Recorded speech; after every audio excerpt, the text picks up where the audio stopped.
In 1952, the Reverend Wilbur Awdry received a letter from a 5-year-old boy named Richard Anderson. His mother, a teacher, had used the Thomas books at school and would take them home for Richard to read. He had sent his favorite author a newspaper clipping, suggesting it could be turned into a story. The report, cut out from the Eastern Daily Press, was entitled, "Engine 43142 Took the Wrong Turn at Lynn." On August 9th, the locomotive had its fire lit to take the 12:30 train from South Lynn to Yarmouth, but was still building up steam, so another engine moved it onto the turntable to get it facing the correct way. Driver B. Fisher and fireman D. Hudson were operating the turntable, and had the engine halfway round when it began to move.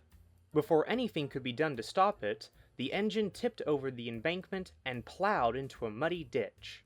The engine's tender had also jammed the turntable, during what was the second busiest day of the year, with holidaymakers returning home from the seaside to the Midlands. A breakdown gang was sent from Cambridge, but the engine was out of reach of their cranes. Working with men from South Lynn Depot, they first attempted to pull it back with a wire coupled to another engine, but the pulley was ripped out of its anchor. Hydraulic jacks were then brought in to lift the front of the engine, with a row of sleepers being placed underneath its wheels. After nearly 11 hours, they successfully pulled the engine back onto the rails. Despite the difficulty with 43142, there were no delays, with engines being sent to Kingsland to be turned. Wilbert saw this as enough to make a story, and used it for Gordon's mishap and Off the Rails.